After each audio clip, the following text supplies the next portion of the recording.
श्री गणेशाय नमः। ओम श्री परमात्मने नमः। संक्षिप्त श्री वराह पुराण। उरुरु क्षेत्र एवं ऋषिकेश के महात्म्य का वर्णन। पृथ्वी बोली, प्रभो, आपने जो शालग्राम क्षेत्र के बहुत अद्भुत महात्म्य का वर्णन किया, उसके श्रवण करने से मेरी चिंता शांत हो गई। अब मैं यह जानना चाहती हूँ कि रूरू खंड की प्रसिद्धि कैसे हुई और वह उत्तम क्षेत्र आपका शुभ आश्रम कैसे बन गया। जगन्नाथ, आप इसे मुझे बताने की कृपा करें। भगवान वराह कहते हैं, देवी, पहले भृगु वंश में देवदत्त नाम के एक वेदांग पारगामी विद्वान ब्राह्मण रहते थे। वे अपने पवित्र आश्रम में रहकर 10,000 वर्षों तक कठोर तपस्या करते रहे। इससे इंद्र के मन में महान चिंता उत्पन्न हो गई। अतः उन्होंने कामदेव वसंत ऋतु एवं गंधर्वों के साथ प्रमलोचा नाम की अप्सरा को बुलाकर उनकी तपस्या में विघ्न डालने के लिए भेजा, और वह अप्सरा इनके साथ मुनिवर देवदत्त के आश्रम पर चली गई। वहां अनेक प्रकार की लताएं और वृक्ष पहले से ही उनके आश्रम की शोभा बढ़ा रहे थे तथा कोकिलों का समूह मधुर कुंज पूजन कर रहा था। आम्र की मंजरियां, भौरों का गुंजन, गंधर्वों का संगीत, शीतल मंद सुगंधित वायु, ये एक से एक रागोद्दीपक थे।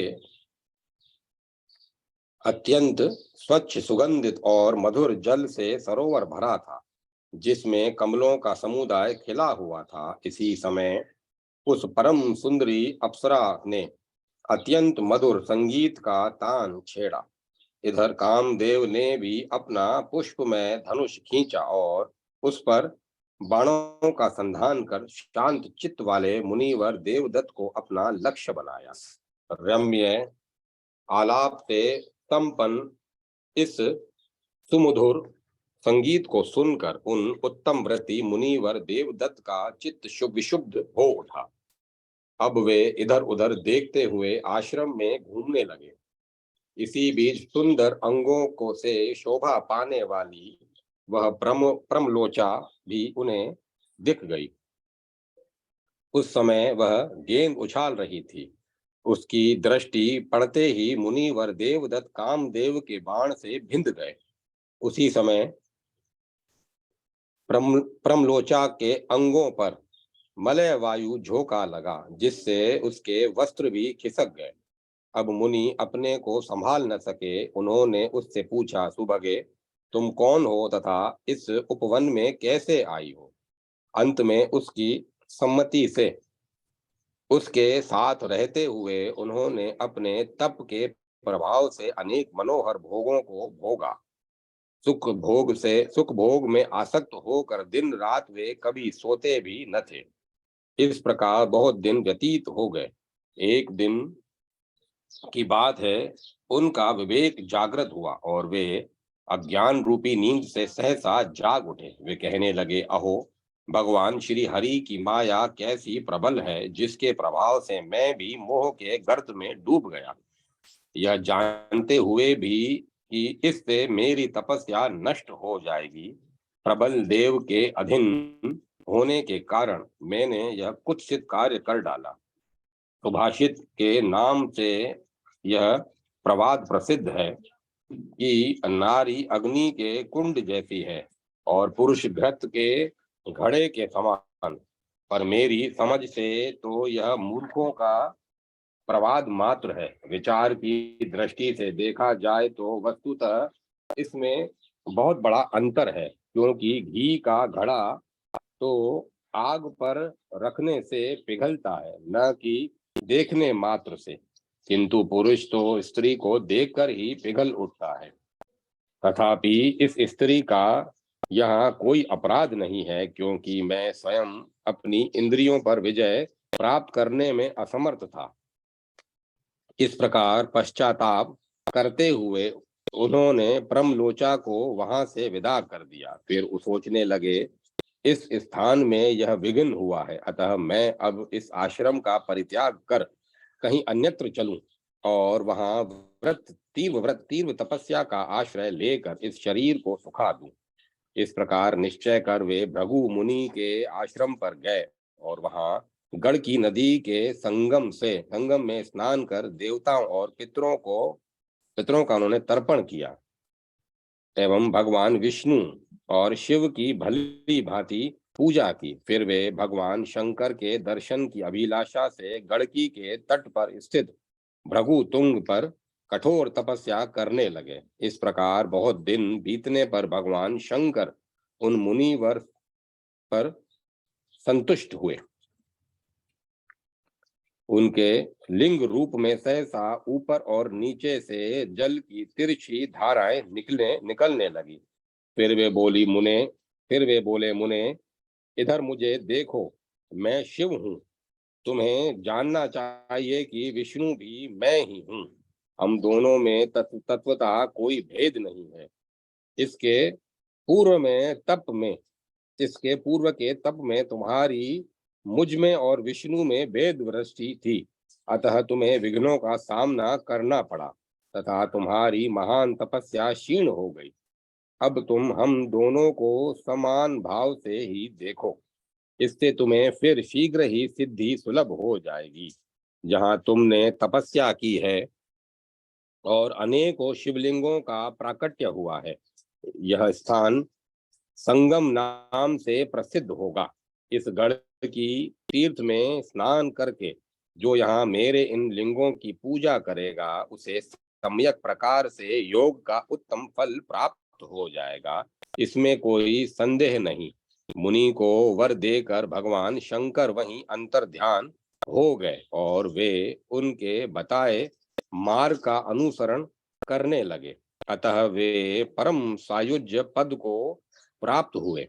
इधर मुनि के संपर्क से परमलोचा भी गर्भवती हो गई। आश्रम के पास ही उससे एक कन्या उत्पन्न हुई, जिसे वहीं छोड़कर वह स्वर्ग लोक में चली गई। इससे उत्पन्न हुई कन्या भी रूरू नामक मृगों द्वारा पालित होकर धीरे धीरे बड़ी हुई, अतः उसका नाम भी रूरू हुआ। वह अपने पिता देवदत्त के आश्रम पर ही रहती। अनेक युवक उसे अपनी पत्नी बनाना चाहते, किंतु उसने किसी की भी बात न मानी और भगवान विष्णु की प्रसन्नता के लिए तपस्या करने लगी। वह कठोर तप करती हुई केवल सूखे पत्ते खाकर रहती और बाद में पत्ते खाना भी छोड़कर केवल वायु के आहार पर रहती हुई वह भगवान श्री हरि की आराधना में तत्पर हो गई। इस प्रकार 100 वर्षों तक द्वंद्वों को सहती हुई निश्चल भाव से भगवत ध्यान में समाधिस्थ होकर स्थाणु ठूंठ के समान निश्चल रहने लगी। अब इसके शरीर के दिव्य प्रकाश से सारा संसार व्याप्त हो गया। अब मैं उसके सामने प्रत्यक्ष हुआ। नियंत्रित इंद्रियों वाली इस कन्या के सामने स्वयं में नियंत्रित रूप से प्रकट हुआ। अतः तब से मैं ऋषिकेश नाम से यहाँ स्थित हुआ। फिर मैंने इससे कहा, बाले, तुम्हारी इस उत्तम तपस्या से मैं पूर्ण संतुष्ट हूँ। तुम्हारे मन में जो कुछ भी बात हो वह मुझसे वर रूप में मांग लो। अन्य किन्हीं व्यक्तियों के लिए जो अत्यंत दुर्लभ है, ऐसा अदय वर भी मैं तुम्हें इस समय देने के लिए तत्पर हूँ। तब रूरू नाम की उस दिव्य कन्या ने मुझे श्री हरि की बारंबार प्रणाम स्तुति की। तब रूरू नाम की उस दिव्य कन्या ने मुझ श्री हरि की बारंबार प्रणाम स्तुति की और कहा, जगतपते, आप यदि मुझे वर देना चाहते हैं तो देवादिदेव आप इसी रूप में यहाँ विराजने की कृपा कीजिए। तब मैंने इस उससे कहा, बोल भाले, तुम्हारा कल्याण हो, मैं तो यही हूँ। अब तुम मुझसे कोई अन्य वर भी मांग लो। इस पर उसने मुझे प्रणाम कर कहा, देवेश, आप यदि मुझ पर प्रसन्न हैं तो आप ऐसी कृपा करें कि यह क्षेत्र मेरे ही नाम से प्रसिद्ध हो जाए। उसके अतिरिक्त मेरी अन्य कोई अभिलाषा नहीं है। सुभगे तब मैंने कहा, देवी ऐसा ही होगा।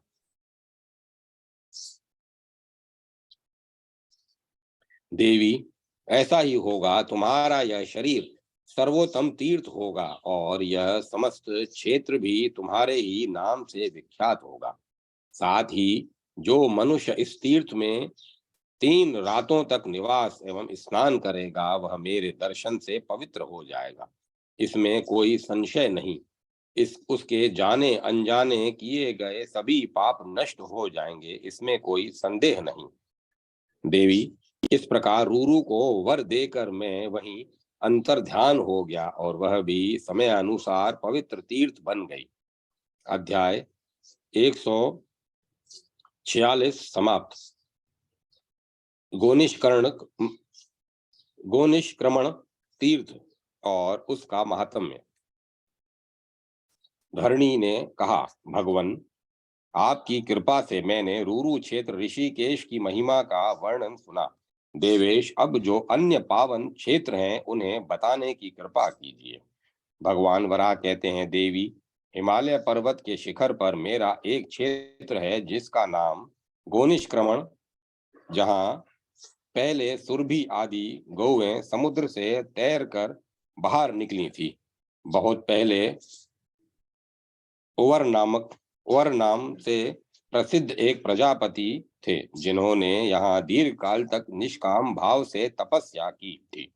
वसुंधरे कुछ दिनों के बाद जिस ऊंचे पर्वत पर मैं तपस्या कर कुछ दिनों बाद जिस ऊंचे पर्वत पर वे तपस्या कर रहे थे, फूलों और फलों से परिपूर्ण लक्ष्मी भी वहां प्रकट हो गई। अतः वहां कुछ और तपस्वी ब्राह्मण आ गए। इसी समय कहीं से घूमते हुए वहां महान तेजस्वी भगवान शंकर भी आ गए। एक बार औरव मुनि जब बहुत कमल पुष्पों के लिए हरिद्वार गए थे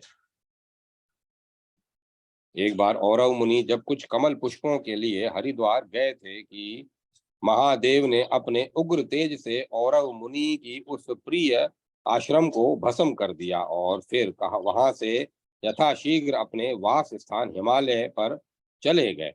देवी ठीक उसी समय मुनिवर औरव पत्र पुष्प की टोकरी लिए हरिद्वार से अपने उस आश्रम पर आ गया। यद्यपि मुनि शांत एवं मृदु स्वभाव के, क्षमाशील एवं सत्यव्रत में तत्पर रहने वाले थे, तथापि प्रभुत्व फूलों फलों और जलों से संपन्न उस आश्रम को दग्ध हुआ देखकर वे क्रोध से भर गए। दुख के कारण उनकी आंखें डबडबा गई और क्रोध में भरकर उन्होंने यह शाप दिया, प्रचुर फूलों फलों और उदकों से संपन्न मेरे इस आश्रम को जिसने जलाया है वह भी दुख से संतप्त होकर सारे संसार में भटकता फिरेगा। फलतः भगवान शंकर समस्त संसार के स्वामी होते हुए भी उसी क्षण व्याकुल हो उठे और उन्होंने उमा देवी से कहा, प्रिय, औरव मुनि की कठिन तपस्या देखकर देव समुदाय के हृदय में आतंक छा गया था। इसीलिए मुझसे उन्होंने प्रार्थना की कि भगवान अखिल जगत जल रहा है, फिर भी वे औरव इससे बचाने के लिए कोई चेष्टा नहीं करते। हमारी प्रार्थना है कि आप उसके निवारण के लिए कोई ऐसा उपाय कीजिए जिससे सबकी सुरक्षा हो सके। जब देवताओं ने मुझसे इस प्रकार कहा तब मैंने औरव के आश्रम पर तृतीय नेत्र की दृष्टि डाल दी। अतः उनका वह आश्रम भस्म हो गया। हम लोग तो वहां से बाहर निकल गए, किंतु आश्रम के जलने से औरव को महान दुख तथा संताप हुआ। शिवे वे क्रोध से भर उठे हैं और अब उनके रोष युक्त शाप से हमारे मन में भी बड़ी व्यथा हो रही है। वसुंधरे फिर महाभाग शंभु ने अशांत होकर इधर उधर भ्रमण करना आरंभ किया, किंतु किसी क्षण वे शांत न रह सके। मैं भी उनके आत्मा होने से उस समय उनके दुख से दुखी और संतप्त होकर निश्चेष्ट सा हो गया। इधर पार्वती से भगवान शंकर से इधर पार्वती ने भगवान शंकर से कहा, अब हम लोग भगवान नारायण के पास चलें। संभव है कि उनकी वाणी और परामर्श से हमें शांति मिल जाए, अथवा भगवान नारायण को साथ ले फिर हम सभी औरव के पास चलें और उनसे प्रार्थना करें कि आपने जो शाप दिया है उसे वापस कर ले, क्योंकि इससे हम सभी जल रहे हैं। देवी फिर उस समय इस प्रकार के सभी प्रयत्न किए गए, किंतु औरव ने उत्तर दिया, मेरी बात कभी भी मिथ्या नहीं हो सकती। हाँ, मैं उपाय बतला सकता हूँ। सुरभि गायों को लेकर आप लोग वहां जाएं और ये गौएं अपने दूध से रुद्र को स्नान कराएं, तो निश्चय ही इस शाप से आप सब छूट जाएंगे, इसमें संदेह नहीं। कल्याणी, इस अवसर पर मैंने महान शक्तिशालिनी 77 सुरभि गायों को स्वर्ग से नीचे उतारा और उनके दूध से सिक्त हो जाने पर रुद्र एवं अन्य सबों की जलन भी सदा के लिए शांत हो गई। तब से उस स्थान का नाम गोनिष्क्रमण तीर्थ हो गया। जो मनुष्य वहां एक रात भी निवास एवं स्नान करता है, वह गोलोक में जाकर आनंद का उपभोग करता है। उत्तम धर्म के आचरण करने के पश्चात यदि उसकी वहां गौ निष्क्रमण तीर्थ में मृत्यु होती है, तो वह शंख चक्र एवं गदा से संपन्न होकर मेरे लोक में प्रतिष्ठा पाता है। यहाँ गौओं के मुख से निकला हुआ एक अत्यंत श्रुति सुखद शब्द सुनाई पड़ता है। एक बार ज्येष्ठ मास के शुक्ल पक्ष की द्वादशी तिथि को मैंने स्वयं ऐसा सुसंस्कृत शब्द सुना था, अतः इसमें कोई संदेह नहीं करना चाहिए। ऐसा ही गौस्थल नाम का एक परम पवित्र क्षेत्र है। वहां मुझ में श्रद्धा रखने वाले पवित्र आत्मा पुरुष को शुभ कर्म करना चाहिए। उसके प्रभाव से वह पापों से यथाशीघ्र छूट जाता है। महाभागे, जिस समय शंकर को औरव मुनि का शाप लगा था और वे उससे जल रहे थे, तब वे मरुदगणों के साथ वहां गए और शाप से उनकी मुक्ति हो गई। इसी से इस क्षेत्र की ऐसी महिमा है कि गौस्थलक नाम वाला क्षेत्र परम श्रेष्ठ एवं सब प्रकार से शांति प्रदान करने वाला है। महाभागे, यह प्रसंग संपूर्ण मंगलों को प्रदान करने वाला और मेरे मार्ग का अनुसरण करने वाले भक्तों में श्रद्धा की वृद्धि करने वाला है। और यह श्रेष्ठ परम श्रेष्ठ अथा यह श्रेष्ठों में परम श्रेष्ठ, मंगलों में परम मंगल, लाभों में परम लाभ और धर्मों में उत्तम धर्म है। यशस्विनी, मेरे निर्दिष्ट पथ के पथिक पुरुष इसका पाठ करने के प्रभाव से तेज शोभा लक्ष्मी तथा सब मनोरथों को प्राप्त कर लेते हैं। मनस्विनी, उसके पाठ इसके पाठ इस अध्याय में जितने अक्षर हैं, उतने वर्षों तक मेरे धाम में सुशोभित होते हैं। प्रतिदिन इससे पढ़ने वाले मानव का कभी पतन नहीं होता और उसकी 21 पीढ़ियां तर जाती हैं। निंदक, मूर्ख और दुष्टों के सामने इसका प्रवचन नहीं करना चाहिए। इसके स्वाध्याय करने की योग्यता वाले पुत्र या शिष्य को ही इसे सुनाना चाहिए। वसुंधरे, 5 योजन के विस्तार वाले इस क्षेत्र से मेरा अतिशय प्रेम है, अतएव मैं यहाँ सदा निवास करता हूँ। यहाँ गंगा की धारा पूर्व दिशा से होकर पश्चिम दिशा की में विपरीत बहती है।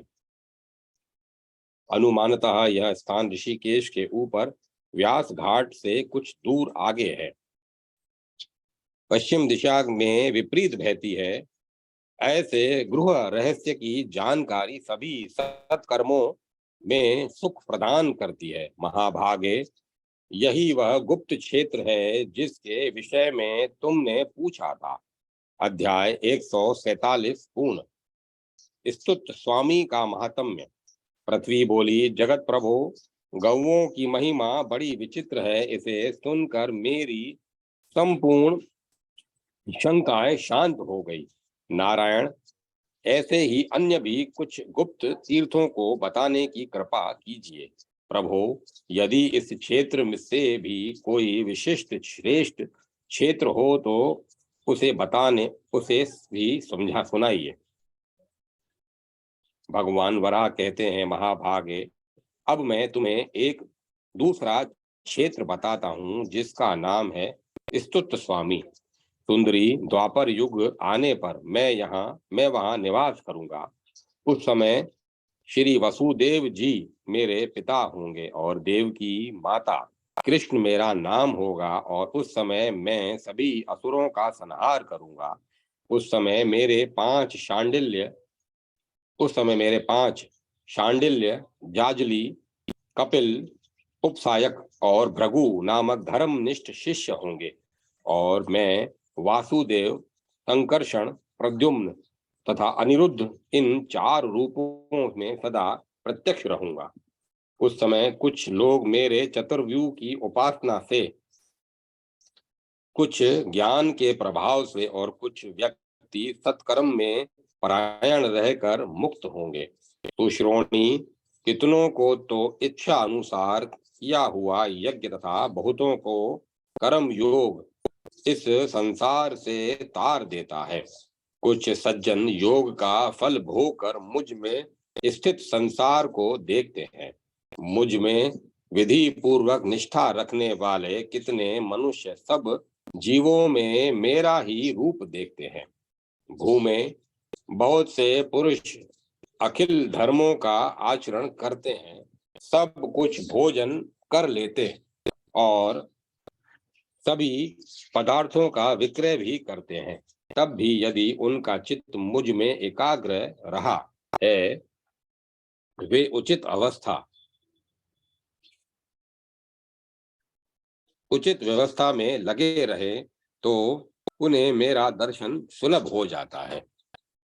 देवी वह देवी यह वराह पुराण संसार से उद्धार करने के लिए परम साधन एवं महान शास्त्र है। मेरे भक्तों की व्यवस्था ठीक रूप से चल सके, इसीलिए मैंने इस परम प्रिय प्रयाग का वर्णन किया है। शांडिल्य प्रभृति मेरे वे शिष्य इच्छा अनुसार इन साधनों का प्रचार प्रवचन करेंगे। मेरे इस स्तुत स्वामी क्षेत्र से लगभग 5 कोस की दूरी पर पश्चिम दिशा में एक कुंड है। उसका जल मुझे बहुत प्रिय लगता है। उस अगाध जल वाले सरोवर का पानी स्वर्ण अथवा मरकत मणि के समान चमकता है। मेरे इस सरोवर में 5 दिनों तक स्नान करने से मनुष्य के सभी पाप धुल जाते हैं। इसके समीप ही धूत पाप नामक तीर्थ है जो मणिपुर गिरी के ऊपर है। वहां निवास करने वाले प्राणी पर तब तक जलधारा नहीं गिरती जब तक उसके सभी पाप समाप्त न हो जाएं। यह बड़े आश्चर्य की बात है सुश्रोणी। संपूर्ण पापों के नष्ट हो जाने पर ही प्राणी पर जलधारा यहाँ गिरती है। ऐसे ही वहां एक पीपल का वृक्ष भी है। पृथ्वी बोली, भगवान आप ही स्तुत स्वामी हैं। मैंने ऐसी बात सुनी है। अब इस स्तुत स्वामी नाम से आपका अभिप्राय क्या है, इससे बताने की कृपा कीजिए। भगवान वराह कहते हैं, वसुंधरे, जब मैं मणिपुर नामक स्थान पर था उस समय मंत्रों के प्रवचन करने वाले ब्रह्मा आदि बहुत से देवता लोग मेरी स्तुति करने लगे। परम सौभाग्यवती देवी। इसी कारण नारद, असित, देवल तथा पर्वत नाम वाले मुनि गणों ने भक्ति से संपन्न होकर उस समय उस मणिपुर पर्वत पर मेरा नाम स्तुत स्वामी रखा। तब से मेरे सत्कर्म से संबंधित मेरा यह स्तुत स्वामी नामक विख्यात हुआ। भद्रे, मैंने तुमसे अखिल धर्मों को आश्रय देने वाला यह श्री स्तुत स्वामी का महात्म्य बतलाया। अब तुम दूसरा कौन प्रसंग पूछना चाहती हो, यह बताओ। अध्याय 148 समाप्त। द्वारका महात्म्य। पृथ्वी बोली, भगवान देवेश्वर, आपकी कृपा से स्तुत स्वामी का महात्म्य सुनने का सौभाग्य मिला है। कृपा निधे अब इन स्तुत स्वामी के गुण एवं महात्म्य मुझे सुनाने की कृपा करें। भगवान वराह कहते हैं, देवी, द्वापर युग में यादवों के कुल में कुलोद्धारक शौरी वसुदेव नाम से मेरे पिता होंगे। उस समय विश्वकर्मा द्वारा निर्मित दिव्यपुरी द्वारका में मैं 500 वर्षों तक निवास करूंगा। उन्हीं दिनों दुर्वासा नाम से विख्यात एक ऋषि होंगे जो मेरे कुल को शाप दे देंगे। पृथ्वी उन ऋषि के शाप से संतप्त होने के कारण वृष्णि, अंधक एवं भोज कुल के सभी व्यक्तियों का संहार हो जाएगा। उसी समय जामवती नाम वाली मेरी एक प्रिय पत्नी होंगी, वह मेरे सुख की साधिका बनेंगी। उससे एक महान भाग्यशाली पुत्र का जन्म होगा। रूप एवं यौवन का गर्व करने वाला मेरा वह परम सुंदर पुत्र सांब नाम से विख्यात होगा, जो मुझे प्रिय होगा। अब मैं वैष्णव पुरुषों को सुख प्रदान करने वाले द्वारका के स्थानों का वर्णन करता हूँ, सुनो। पंचसर नाम से विख्यात मेरा एक गृह क्षेत्र है। समुद्र के तट पर कुछ दूर जाकर मेरे कर्म में, भक्ति में संलग्न मानव जो सुखी बनाने वाले उस क्षेत्र में 6 दिनों तक निवास कर स्नान करना चाहिए। समुद्र के तट से कुछ दूर जाकर मेरे कर्म में, भक्ति में संलग्न मानव को सुखी बनाने वाले उस क्षेत्र में 6 दिनों तक निवास कर स्नान करना चाहिए। इसके फलस्वरूप स्नान करने वाला मनुष्य अप्सराओं से भरे हुए स्वर्ग लोक में आनंद का उपभोग करता है। उस पंचसर धाम में प्राण त्याग करने वाला मनुष्य मेरे लोक वैकुंठ में प्रतिष्ठा पाता है। वहीं समुद्र में मकर की आकृति वाला एक स्थान है, जहां अनेक मगरमच्छ इधर उधर घूमते हुए दिखलाई पड़ते हैं, पर जल में स्नान करने वाले व्यक्तियों के प्रति वे कुछ भी अपराध नहीं करते। मानव उस विमल जल में जब पिंडों को फेंकते हैं तो उन्हें दूर रहने पर भी वे झपट कर ले लेते हैं, परंतु बिना दिए वे उन्हें नहीं लेते। इसी प्रकार यदि कोई पापी मनुष्य जल में पिंड देता है तो उसे वे नहीं लेते, किंतु धर्मात्मा पुरुषों के फेंके हुए पिंडों को वे ग्रहण कर लेते हैं। देवी, मेरे इस द्वारका क्षेत्र में पंचपिंड नाम से प्रसिद्ध एक गृह स्थान है। उसमें अगाध जल है, उसे पार करना सभी के लिए कठिन है। वह 1 कोस के विस्तार में फैला है। मनुष्य 5 रात वहां रहकर मेरा अभिषेक करे, इससे वह इंद्र के लोक में निस्संदेह आनंद भोगता है। यशस्विनी, यदि वहां उसके प्राण शरीर से निकल गए तो फिर वह वहां से मेरे धाम में पहुंच जाता है। उसी द्वारका क्षेत्र में हंसकुंड नाम से विख्यात एक तीर्थ है, जहां मणिपुर पर्वत से होकर एक जल की धारा गिरती है। उस तीर्थ में 6 दिनों तक रहकर स्नान करने की बड़ी महिमा है। महाभागे, इसमें स्नान करने वाला व्यक्ति आसक्ति रहित होकर वरुण लोक में आनंद प्राप्त करता है। वरानने, यदि उस हंस तीर्थ में वह अपने पांच भौतिक शरीर का त्याग करे तो वरुण लोक का परित्याग कर मेरे लोक में पहुंचकर प्रतिष्ठा पाता है। उसी प्रसिद्ध द्वारका क्षेत्र में कदम्ब नाम से प्रसिद्ध एक स्थान है। यह वह स्थान है जहाँ वृष्णि कुल के शुद्ध व्यक्ति मेरे धाम सिधारे थे।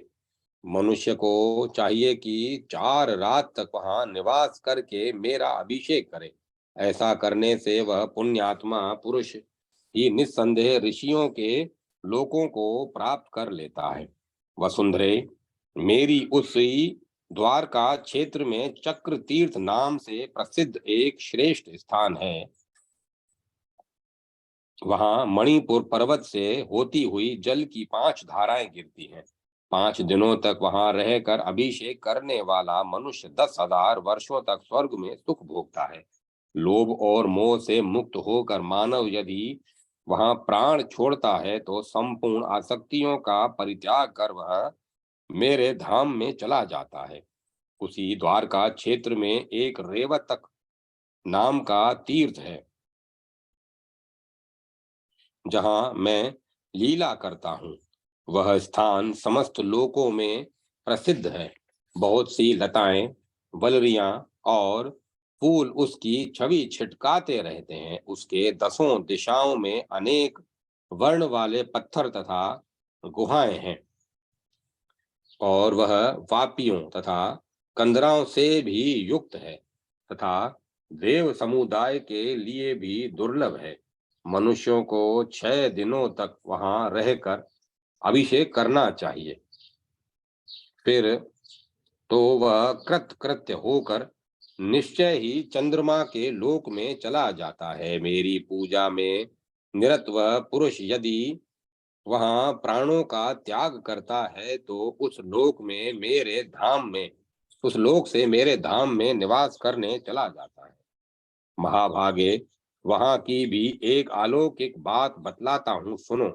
धर्म के अभिलाषी प्राय सभी पुरुष वह दृश्य देख सकते हैं, इसमें कोई संदेह नहीं है। वहां संपूर्ण वृक्षों से के बहुत से पत्ते गिरते हैं किंतु एक भी पत्ता किसी को दिखाई नहीं पड़ता।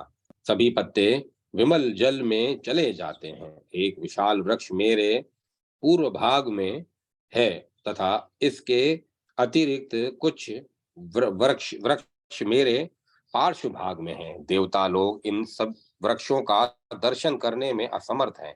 5 कोस का विस्तार वाला वह स्थान तथा महान वृक्ष, ये दोनों अत्यंत शोभनीय है। सुंदर गंध वाले पद्म एवं उत्पल इसे उसे चारों ओर से घेरे हुए हैं। बहुत सी मछलियां और जलों से परिपूर्ण तालाब भी उसके सभी भागों में है। मनुष्य को 8 दिनों तक वहां रहकर अभिषेक करना चाहिए। इसमें स्नान करने वाला अप्सराओं से युक्त दिव्य नंदन वन में विहार करता है। वसुंधरे, मेरे इस द्वारका क्षेत्र में विष्णु संक्रमक नाम का एक स्थान है जहां जरा नामक वह व्याध ने मुझे अपने बाण से मारा था। मैंने वहां पुनः अपनी मूर्ति की स्थापना कर दी है। महाभागे, वहां एक कुंड भी है। वह स्थान मणिपुर पर्वत पर है। ऐसा सुना जाता है वहां जल की एक धारा गिरती है। लोभ, लाभ एवं हानि से निश्चिंत होकर वहां निवास करने वाला मनुष्य सूर्य लोक का उल्लंघन कर मेरे लोक में प्रतिष्ठा पाता है। देवी, 10 दिशाओं में चारों ओर फैला हुआ यह मेरा द्वारका क्षेत्र 30 योजन के प्रमाण में है। वरारोहे, वहां जो पुण्यात्मा मनुष्य मेरा भक्ति पूर्वक दर्शन करेगा उन्हें बहुत शीघ्र ही परम गति प्राप्त हो जाएगी। यह प्रसंग आख्यानों में महान आख्यान, शांतियों में परम शांति, धर्मों में परम धर्म, धुतियों में परम धुति, लाभों में परम लाभ, क्रियाओं में परम क्रिया, श्रुतियों में परम श्रुति तथा तपस्याओं में परम तपस्या है। भद्रे, जो मानव प्रातः काल उठकर इसका अध्ययन करता है वह अपने कुल की 21 पीढ़ियों को तार देता है। देवी, द्वारका क्षेत्र के इस पुनित प्रसंग को मैंने तुम्हें सुना दिया। अब उचित एवं लोकोपकारी अन्य कोई प्रसंग तुम पूछना चाहती हो तो पूछो। अध्याय 149 समाप्त। सानंदुर महात्म्य। पृथ्वी बोली, प्रभो, आपने कृपा पूर्वक मुझे द्वारका महात्म्य का वर्णन सुनाया। इस परम पवित्र विषय को सुनने से मैं कृतकृत्य हो गई। जगत प्रभु, यदि इससे भी अधिक कोई गुरु प्रसंग हो तो वह भी मैं सुनना चाहती हूँ। जनार्दन, यदि मुझ पर आपकी अपार दया हो तो वह भी कहने की कृपा कीजिए। भगवान वराह कहते हैं, देवी, सानंदुर नाम से प्रसिद्ध मेरा एक परम गुप्त निवास स्थल है। यह क्षेत्र समुद्र से उत्तर और मलयगिरी से दक्षिण की ओर है। वहां मेरी एक मध्यम प्रमाण की अत्यंत आश्चर्यमयी प्रतिमा है, जिसे कुछ लोग लोहे की, कुछ लोग तांबे की और कितने व्यक्ति कांस्य कांसा धातु से निर्मित समझते हैं तथा कुछ लोग कहते हैं कि यह शीशे की बनी है। मेरी उस प्रतिमा को अन्य व्यक्ति प्रस्तर की बनी हुई भी कहते हैं। भूमे, अब वहां के स्थानों का वर्णन करता हूं, सुनो। यशस्विनी, इस सानुंदुर नामक मेरे क्षेत्र की ऐसी महिमा है कि वहां जाने वाले मानव संसार सागर से पार हो जाते हैं। वरानने, सानंदुर क्षेत्र में संगमन नाम का एक मेरा परम उत्तम गृह क्षेत्र है। प्रिय रामसर और समुद्र के समागम का वह स्थान है। महाभागे, वहां स्वच्छ जल वाला एक कुंड है। बहुत सी वलिरियों, लताओं और पक्षियों से उसकी विचित्र शोभा होती है। समुद्र के सन्निकट में ही कुछ योजन दूरी पर वह स्थान है। अनेक सुगंधित उत्तम कुमुद एवं कमल के पुष्प उसकी सदा मनोहरता बढ़ाते रहते हैं। मनुष्यों को चाहिए कि वहां 6 दिनों तक निवास एवं अवगाहन करे। इसके प्रभाव से वह कुछ समय समुद्र के भवन में रहकर मेरे धाम में चला जाता है। तो मध्य में सानंदुर क्षेत्र में शर्कसर नाम से विख्यात मेरा एक परम गृह क्षेत्र है। वहां से पूर्व भाग में कुछ योजन की दूरी पर वह स्थान है। उस कुंड के मध्य भाग में विषम रूप से जल की 4 धाराएं गिरती हैं। कल्याणी, उन धाराओं के जल अत्यंत निर्मल होते हैं। 4 दिनों तक रहकर वहां मनुष्य को स्नान करना चाहिए। इस पुण्य से वह 4 लोकपालों के उत्तम नगरों में जाने का अधिकारी होता है। वहां के तालाब का नाम शर्कसर है। यदि वहां कोई व्यक्ति प्राण परित्याग करता है तो वह लोकपालों का स्थान छोड़कर मेरे धाम में आनंद पूर्वक निवास करता है। महाभागे, वहां जो आश्चर्य की बात देखी जाती है उसे कहता हूँ, सुनो। भूमे, जिसका अंतःकरण पवित्र है तथा जो मुझ में श्रद्धा रखते हैं वे ही उस दृश्य को देख पाते हैं। उस दृश्य के प्रभाव से संसार सागर से पुरुषों का उद्धार हो जाता है। भद्रे, वहां चारों दिशाओं से जल की 4 धाराएं गिरती हैं। वहां का गिरा हुआ जल न अधिक बढ़ता है और न कम ही होता है। उसकी स्थिति सदा समान बनी रहती है। भाद्रपद मास के शुक्ल पक्ष की द्वादशी तिथि के पुण्य पर्व पर कानों को मनोहर सुनाई पड़ने वाला उत्तम गीत वहां उच्चारित होता रहता है। वसुंधरे शूरपारक नाम से प्रसिद्ध मेरा एक परम पवित्र एवं गृह क्षेत्र है, जो परशुराम और श्री राम के आश्रमों से सुशोभित है। देवी, वह पावन स्थल समुद्र के तट पर है। मैं वहां शालमली वृक्ष के नीचे निवास करता हूँ। वहां 5 दिनों तक रहकर मनुष्य को स्नान करना चाहिए। इसके फलस्वरूप मनुष्य ऋषि लोक में जाकर अरुंधति का दर्शन कर सकता है। यदि मेरे शुद्ध सत्कर्म में संलग्न रहता हुआ वह पुरुष अपने प्राणों का त्याग करता है, तो ऋषि लोक को छोड़कर मेरे स्थान में पहुंच जाता है। महाभागे, इसकी एक आश्चर्यमयी बात यह है कि यहाँ जो मुझे एक बार प्रणाम करता है, वह 12 वर्षों तक किए हुए नमस्कार के फल का भागी हो जाता है। इस शूरपारक क्षेत्र